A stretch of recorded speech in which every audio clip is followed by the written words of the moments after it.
Presiden Prabowo duduk di ruang kerjanya di Istana Merdeka, matanya tajam meneliti laporan yang baru saja ia terima dari Kepala BIN. Wajahnya mengeras. Foto-foto di dalam laporan itu menunjukkan seorang mahasiswa terkapar di jalanan dengan tubuh penuh luka lebam. Video rekaman amatir yang disertakan memperlihatkan belasan pria berseragam polisi menghajar mahasiswa itu dengan brutal, menendang, memukul dengan pentungan, bahkan ada yang menekan kepala korban ke aspal.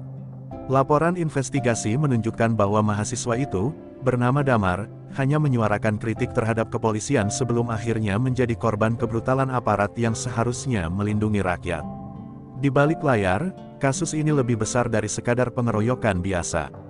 Laporan intelijen mengungkap bahwa para pelaku adalah bagian dari jaringan gelap dalam kepolisian, yang selama ini menggunakan seragam mereka sebagai tameng untuk berbagai kejahatan. Mereka terlibat dalam bisnis ilegal, pengamanan perjudian, pemerasan, dan bahkan perdagangan narkoba.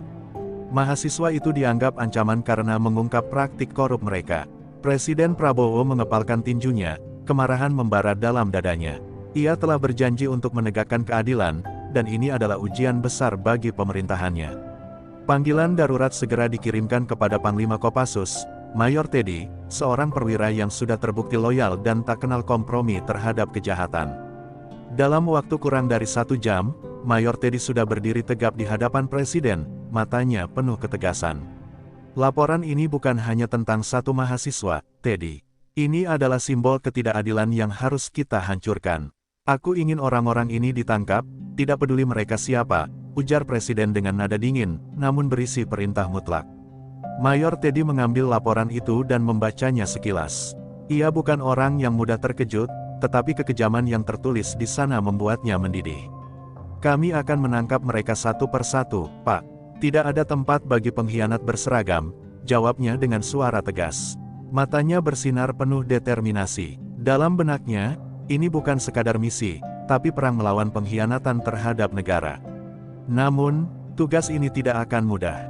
Para pelaku bukan polisi biasa, mereka adalah bagian dari jaringan kuat yang memiliki akses ke senjata, informasi, dan perlindungan dari petinggi kepolisian yang korup. Jika operasi ini bocor, mereka bisa melarikan diri sebelum ditangkap. Ini harus dilakukan dengan rencana yang sempurna, tanpa celah sedikit pun. Teddy tahu bahwa dirinya dan timnya harus bergerak dalam bayang-bayang, bekerja tanpa suara, dan menyerang tanpa peringatan. Presiden Prabowo berdiri, menatap Teddy dengan penuh keyakinan. Aku ingin hasil, bukan alasan. Tidak boleh ada yang melarikan diri. Jika mereka melawan, lumpuhkan. Ini perintah langsung. Teddy mengangguk. Ia memahami betul makna di balik kata-kata itu. Ini bukan hanya tentang menegakkan keadilan, tetapi juga menunjukkan bahwa negara tidak akan pernah tunduk kepada para pengkhianat di dalam sistem. Sebelum meninggalkan ruangan, Mayor Teddy menatap foto mahasiswa yang menjadi korban. Wajah pemuda itu babak belur, tetapi sorot matanya masih menyala penuh keberanian. Ia bukan hanya korban, tetapi simbol perlawanan. Dalam hati, Mayor Teddy berjanji bahwa ia akan menuntaskan misi ini tanpa belas kasihan. Para pelaku akan membayar mahal untuk perbuatan mereka. Di luar istana, malam mulai merayap perlahan. Namun bagi Mayor Teddy dan pasukannya, ini adalah awal dari perburuan besar. Mereka akan menelusuri jejak para pelaku, memburu mereka satu persatu, dan memastikan bahwa keadilan ditegakkan dengan tangan besi. Tidak ada tempat untuk para pengkhianat di tanah Indonesia. Langkah Mayor Teddy bergema di lorong panjang Istana Merdeka. Di tangannya, laporan pengeroyokan itu terasa seperti bara api yang membakar dadanya. Ia tahu tugas ini tidak bisa dilakukan dengan cara biasa. Para pelaku bukan sekadar polisi korup, mereka adalah bagian dari jaringan berbahaya yang telah lama menanamkan akarnya dalam institusi penegak hukum. Jika operasi ini bocor sedikit saja, semua target bisa lenyap dalam hitungan jam. Teddy harus bekerja dalam bayang-bayang, diam seperti hantu, dan menghantam dengan presisi mematikan. Begitu tiba di markas rahasia Kopassus, Teddy mengumpulkan tim terbaiknya. Mereka adalah para prajurit bayangan, ahli dalam operasi senyap, pertempuran jarak dekat, dan infiltrasi tanpa terdeteksi. Mata mereka penuh ketegangan saat Teddy meletakkan dokumen kasus di meja briefing. Kita punya misi dari Presiden langsung, katanya dengan suara dingin. Belasan oknum polisi terlibat dalam pengeroyokan mahasiswa di Sulawesi. Mereka bukan hanya pelaku kekerasan, tapi juga bagian dari sindikat kejahatan. Kita akan menangkap mereka semua, satu persatu, sebelum mereka sempat kabur atau menghancurkan bukti. Salah satu anggota tim, Letnan Arga, mengernyit. Kalau mereka bagian dari jaringan besar, kemungkinan mereka punya pengamanan ketat. Kita bisa menghadapi perlawanan serius. Teddy mengangguk. Benar, itulah sebabnya kita tidak akan menggunakan cara biasa. Tidak ada surat perintah, tidak ada panggilan resmi. Ini operasi senyap. Kita bergerak cepat, menyerang dalam gelap, dan mengambil mereka sebelum mereka tahu apa yang terjadi. Di tengah diskusi, seorang agen intelijen khusus yang bertugas mengawasi pergerakan para pelaku masuk ke ruangan. Mayor, kita punya masalah. Salah satu target utama, Kompol Sudrajat, baru saja menghilang dari radar. Dia kemungkinan besar sudah mencium sesuatu dan bersiap kabur. Teddy mendecakkan lidahnya. Sudrajat bukan sembarang polisi, ia adalah otak dari kelompok ini, seseorang yang mengendalikan segalanya dari balik layar. Jika ia berhasil kabur, maka jaringan ini akan bertahan lebih lama, dan mungkin bahkan membalas. Tanpa membuang waktu, Teddy mengeluarkan peta dan mulai menyusun strategi. Kita tidak bisa menunggu. Operasi dimulai malam ini. Prioritas pertama kita adalah menangkap Sudrajat. Jika dia lolos, kita kehilangan kesempatan untuk meruntuhkan seluruh jaringan. Tim segera bergerak, mengumpulkan peralatan mereka, senjata senyap, alat penyadap, dan kendaraan tanpa tanda militer. Saat malam mulai turun di Jakarta, Teddy dan timnya sudah dalam perjalanan ke lokasi pertama. Target mereka adalah sebuah rumah mewah di pinggiran kota yang diyakini sebagai tempat persembunyian Sudrajat. Mereka bergerak dalam formasi senyap, menyusup tanpa suara. Di dalam rumah, para pengawal Sudrajat masih tertawa santai, tak menyadari bahwa bayangan kematian sudah mengintai mereka dari setiap sudut. Teddy memberi isyarat. Dalam hitungan detik, tim Kopassus menerjang masuk seperti angin badai. Tembakan senapan listrik melumpuhkan beberapa penjaga sebelum mereka sempat bereaksi. Namun, begitu mereka mencapai ruangan utama, yang mereka temukan hanyalah kursi kosong yang masih hangat.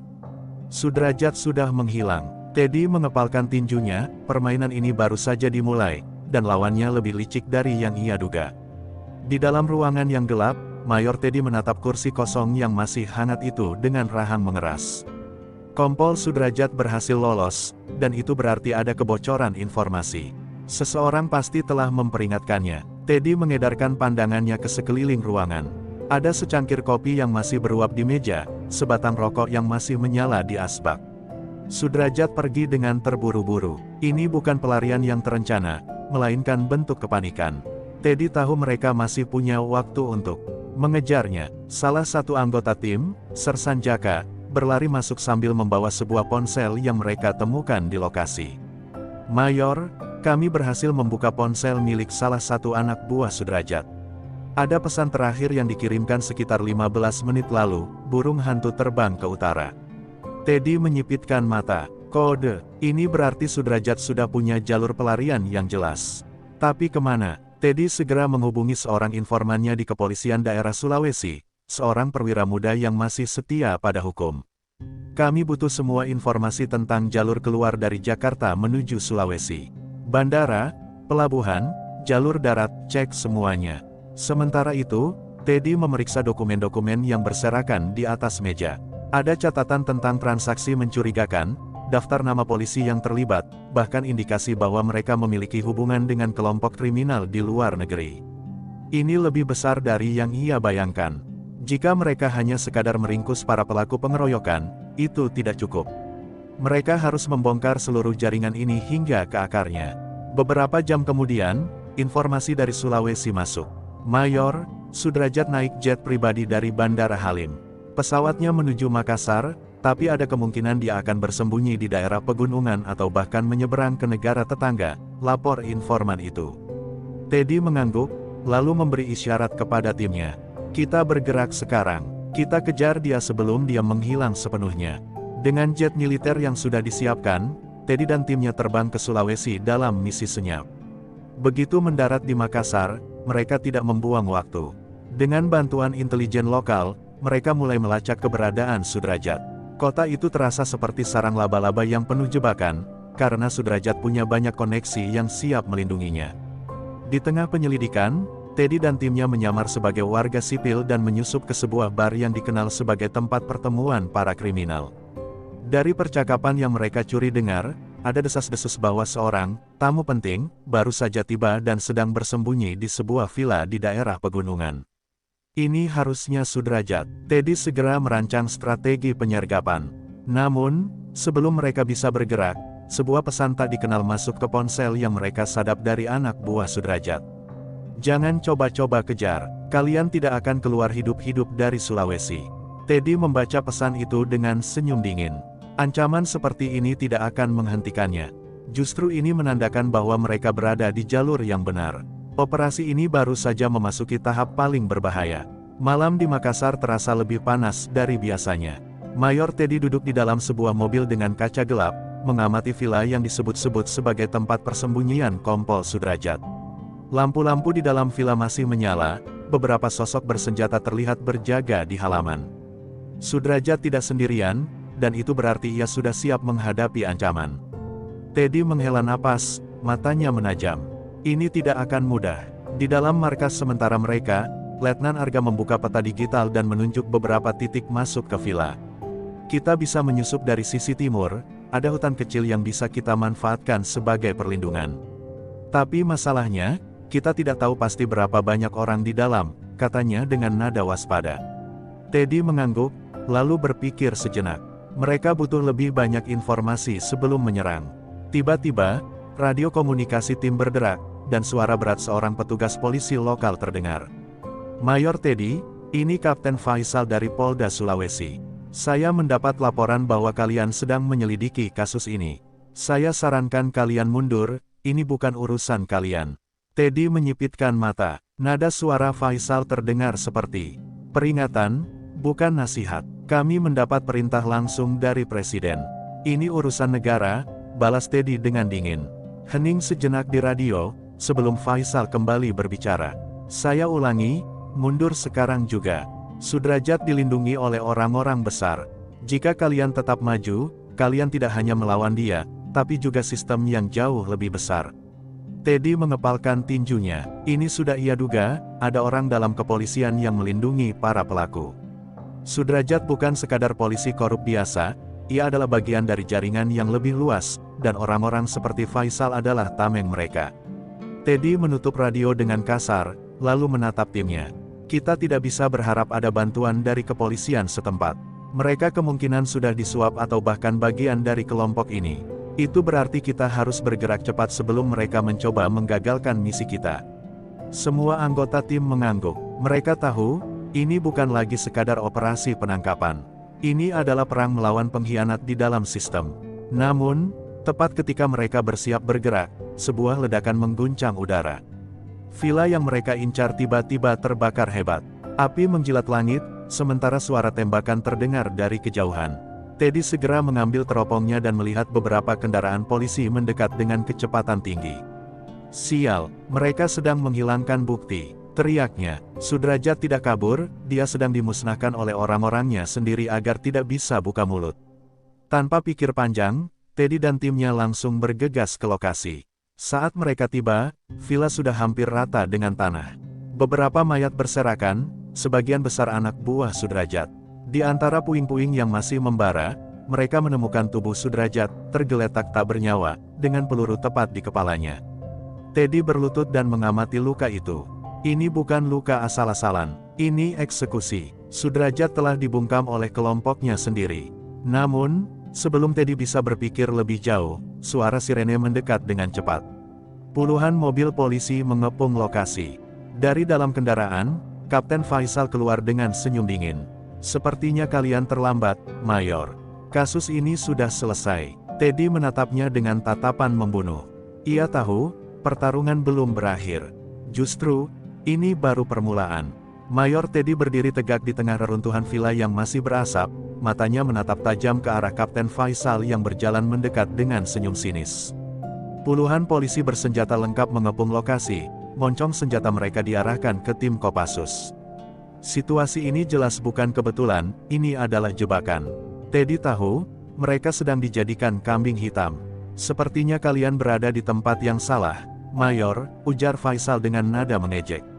Sudrajat sudah mati, dan sekarang kalian yang berada di TKP. Cukup alasan bagi kami untuk menangkap kalian atas dugaan keterlibatan dalam insiden ini. Teddy mengepalkan tinjunya. Ini adalah langkah klasik untuk menghilangkan saksi yang bisa membongkar kebusukan mereka. Jika ia dan timnya tertangkap, mereka mungkin tidak akan pernah keluar hidup-hidup. Namun, Teddy bukan orang yang mudah dijebak. Dengan suara dingin, ia menjawab, "Kami datang ke sini untuk menangkap Sudrajat, sesuai perintah Presiden. Tapi sepertinya kalian lebih dulu membungkamnya." Mata Faisal sedikit menyipit, tetapi ia tetap tersenyum. "Bukti berkata lain, Mayor. Kalian yang ada di sini, dengan senjata lengkap, dan sekarang target sudah mati. Sulit untuk membuktikan sebaliknya." Ketegangan semakin memuncak. Letnan Arga mengeratkan genggaman pada senapannya, bersiap jika keadaan memburuk. Namun Teddy tetap tenang. Ia tahu mereka harus keluar dari situasi ini tanpa menumpahkan darah, setidaknya untuk saat ini. "Faisal," kata Teddy pelan, "jika kau pikir ini akan berakhir di sini, kau salah besar. Presiden sudah mengetahui operasi ini. Jika sesuatu terjadi pada kami, dia akan langsung mengirim pasukan lebih besar." Ucapan Teddy membuat Faisal terdiam sejenak. Meski ia bagian dari jaringan korup, ia tahu ancaman Teddy bukan sekadar gertakan. Jika Presiden turun tangan langsung, tidak ada tempat untuk bersembunyi. Faisal akhirnya tertawa kecil. "Baiklah, Mayor, aku akan membiarkan kalian pergi, untuk saat ini. Tapi jangan pikir kalian bisa terus mencampuri urusan kami." Dengan isyarat tangan, Faisal memerintahkan anak buahnya untuk menurunkan senjata. Tanpa membuang waktu, Teddy dan timnya mundur perlahan, meninggalkan lokasi tanpa insiden. Tapi mereka tahu, ini belum selesai. Sudrajat sudah mati, tetapi jaringan yang lebih besar masih ada di luar sana, dan mereka pasti tidak akan tinggal diam. Saat mereka kembali ke markas sementara, Teddy langsung menghubungi istana. "Pak Presiden, ada pengkhianatan di dalam kepolisian. Ini lebih besar dari yang kita duga." Suara Presiden Prabowo terdengar di telepon, tegas dan penuh kemarahan. "Saya akan segera bertindak, Teddy. Kau dan timmu tetap dalam bayang-bayang. Ini belum selesai." Teddy mengangguk. Ia tahu, pertarungan baru saja dimulai. Jaringan yang lebih besar sedang menunggu di kegelapan, dan mereka harus siap menghadapi perang yang lebih besar. Mayor Teddy menatap layar laptop di hadapannya, wajahnya tegang. Data yang baru saja dikirim oleh tim intelijen menunjukkan sesuatu yang mengejutkan. Jaringan yang melindungi Sudrajat tidak hanya terdiri dari oknum polisi korup di Sulawesi, tetapi juga melibatkan pejabat tinggi di Jakarta. Salah satu nama yang muncul dalam daftar adalah Brigjen Raka, seorang perwira tinggi di Mabes Polri yang selama ini dikenal bersih. Namun, kenyataan di balik layar menunjukkan sebaliknya, Raka adalah dalang utama dari jaringan ini. Teddy mengepalkan tinjunya. Jika benar Brigjen Raka berada di balik semua ini, maka operasi mereka bukan sekadar menangkap para preman berseragam, melainkan menghancurkan sindikat kriminal di dalam institusi penegak hukum. Dengan segera, Teddy menghubungi Presiden Prabowo. "Pak, target kita bukan hanya di Sulawesi. Saya punya bukti bahwa Brigjen Raka adalah otak dari semua ini." Di seberang telepon, Presiden Prabowo terdiam sejenak sebelum menjawab dengan nada tegas, "Kau tahu apa artinya ini, Teddy? Jika kau bergerak melawan Raka, dia tidak akan tinggal diam. Ini akan menjadi perang di dalam negeri." Teddy mengangguk, meski ia tahu risiko yang ia ambil. "Saya siap, Pak. Jika kita tidak bertindak sekarang, mereka akan semakin kuat dan kebal terhadap hukum." Setelah mendapatkan restu dari Presiden, Teddy segera menyusun rencana. Operasi ini harus dilakukan dengan cepat dan tanpa kebocoran informasi. Timnya bergerak menuju Jakarta dalam penyamaran penuh. Mereka tidak bisa menggunakan fasilitas militer secara terbuka, karena itu berarti memberi sinyal kepada musuh. Mereka harus bertindak sebagai bayangan, menargetkan Raka sebelum ia sempat menyadari bahwa dirinya sedang diburu. Di tengah persiapan, Letnan Arga mendekati Teddy. "Mayor, aku tidak yakin ini akan mudah. Raka punya banyak koneksi, termasuk bisa jadi dia sudah menyiapkan jebakan untuk kita." Teddy menatapnya dengan dingin. "Itulah sebabnya kita harus lebih cepat dari mereka. Kita tidak akan menunggu serangan, kita yang akan memulai lebih dulu." Saat malam turun di Jakarta, Teddy dan timnya menyusup ke dalam kediaman Brigjen Raka. Mereka menggunakan peralatan pengintai canggih untuk memetakan pergerakan penjaga. Raka tinggal di sebuah rumah mewah yang dijaga ketat, seolah ia tahu bahwa hari ini akan datang. Teddy memberi isyarat kepada timnya untuk bersiap. Tidak ada jalan mundur. Begitu mereka masuk, suara tembakan pertama meledak di udara. Penjaga-penjaga Raka bereaksi cepat, tetapi Teddy dan timnya lebih terlatih. Dalam hitungan detik, mereka sudah menembus masuk ke ruang utama. Namun, yang mereka temukan adalah sebuah ruangan kosong, hanya ada sebuah layar besar dengan pesan singkat, "kalian terlambat." Seketika, sebuah ledakan dahsyat mengguncang bangunan. Teddy terlempar ke belakang, tubuhnya menghantam tembok. Suara alarm berbunyi di seluruh area. Asap memenuhi ruangan, membuat pandangan kabur. Sambil menahan rasa sakit, Teddy menyadari satu hal, mereka tidak hanya melawan seorang jenderal korup. Mereka sedang menghadapi seseorang yang sudah menyiapkan segalanya.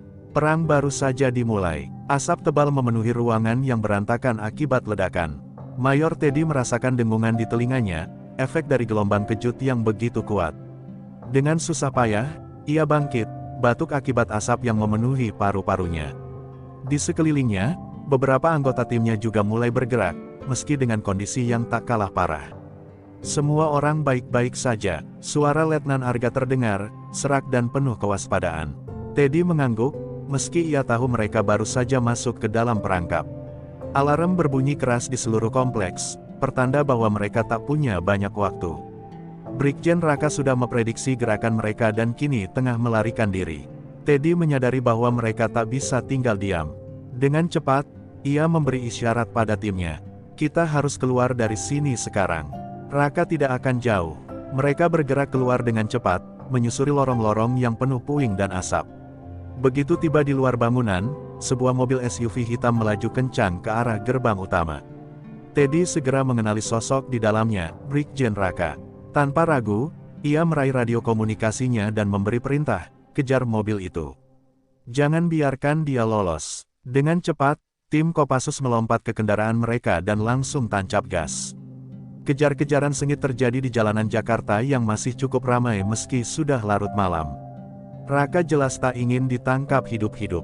Mobilnya melaju liar, melintasi lampu merah dan menerobos kendaraan lain, memaksa Teddy dan timnya mengerahkan keterampilan mengemudi terbaik mereka untuk tetap menempel di belakangnya. Di tengah pengejaran, Raka mengeluarkan senjatanya dan mulai menembak ke arah mereka. Peluru berdesing, memecahkan kaca depan mobil Teddy. Sial, dia benar-benar putus asa, teriak Sersan Jaka sambil membalas tembakan. Namun, Raka sudah mempersiapkan segalanya. Dari sebuah gang gelap, tiba-tiba muncul dua motor besar yang dikendarai orang-orang bersenjata, bergabung untuk menghalangi pengejaran. Tanpa ragu, Teddy mengambil senapan otomatisnya dan menembak salah satu motor, membuat pengendaranya kehilangan kendali dan menabrak trotoar. Tapi satu motor lagi masih bertahan, menembakkan senjata otomatis ke arah mereka.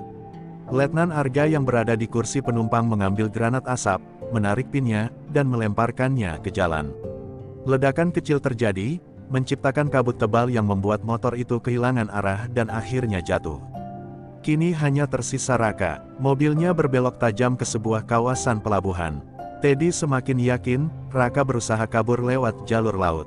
Ketika mereka tiba di dermaga, Raka sudah melompat keluar dari mobilnya, berlari menuju sebuah speedboat yang sudah menunggu.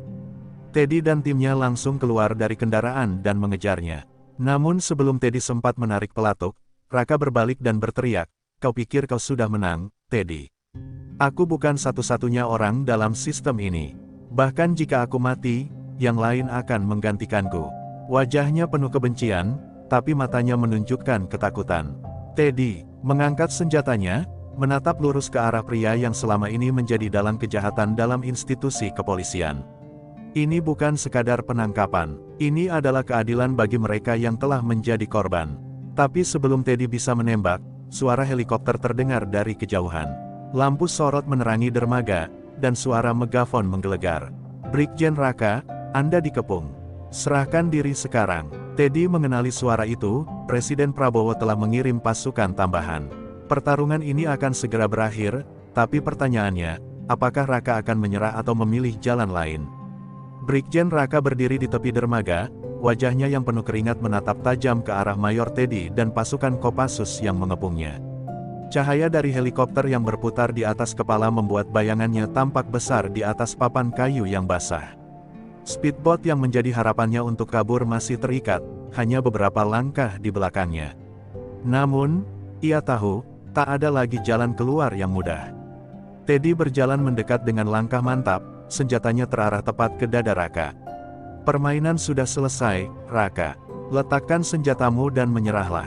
Suaranya dingin, penuh ketegasan. Namun, Raka justru tertawa kecil, seolah tak terpengaruh oleh situasi yang semakin menekan. Kau pikir menangkapku akan menyelesaikan semuanya, Teddy?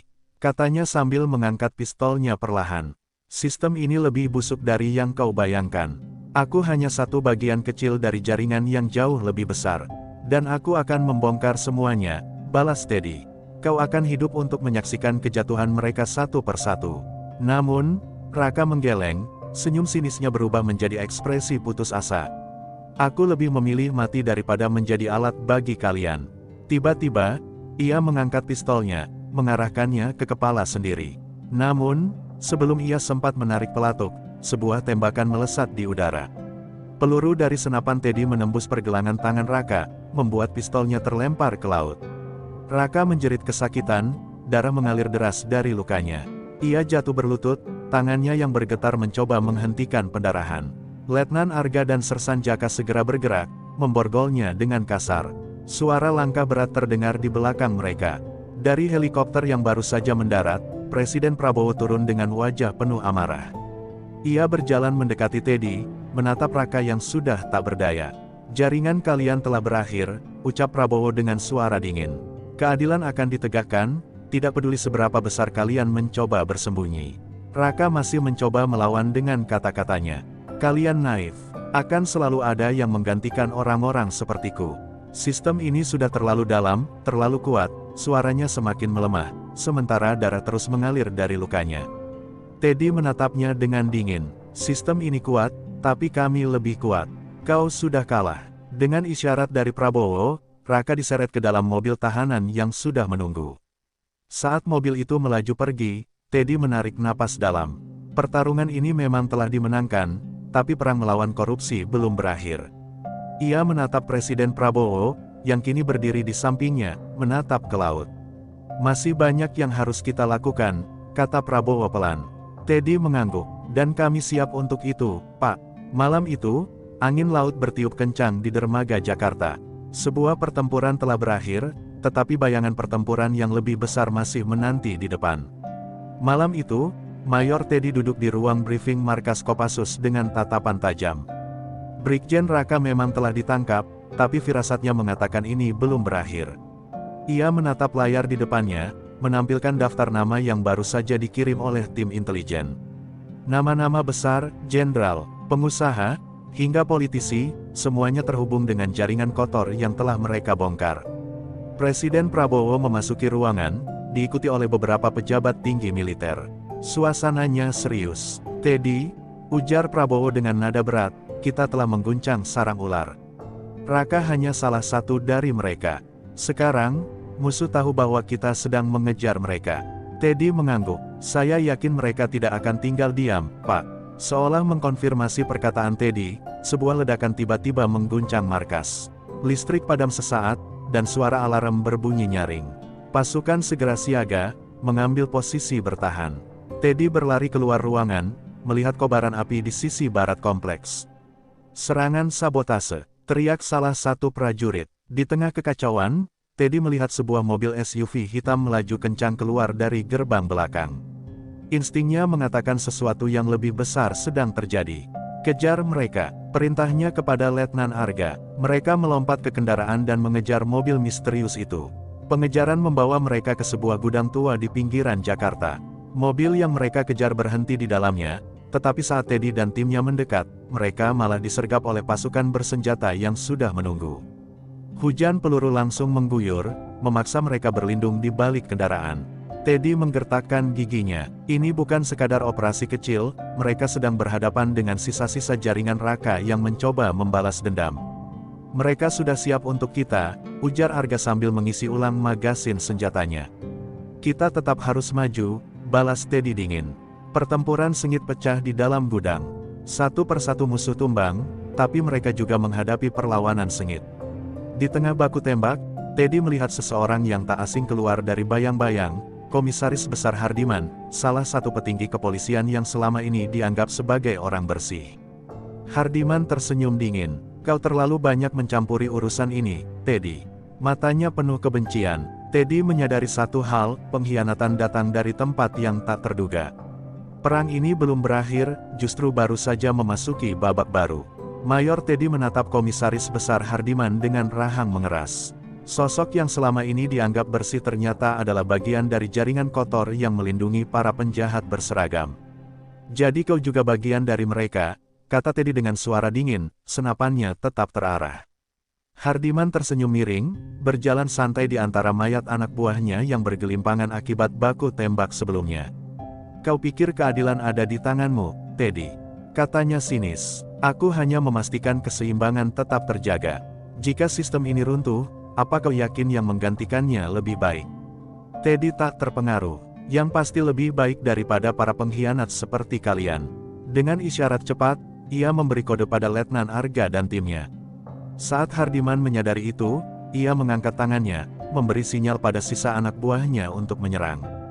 Dalam sekejap, suara tembakan kembali menggema di dalam gudang tua itu. Peluru beterbangan di antara peti-peti kayu dan drum-drum besi yang menjadi perlindungan sementara bagi kedua pihak. Teddy bergerak cepat, menembak dengan akurat ke arah musuh yang mencoba mengepung. Di sampingnya, Arga berhasil menumbangkan dua lawan dengan satu rentetan tembakan. Kita harus maju, mereka akan terus memanggil bala bantuan, teriak Arga. Teddy mengangguk dan bergerak maju dengan sigap. Namun, Hardiman sudah menghilang ke bagian belakang gudang. Dia melarikan diri, teriak Sersan Jaka. Tanpa ragu, Teddy mengejarnya, menembus lorong sempit yang dipenuhi bayangan.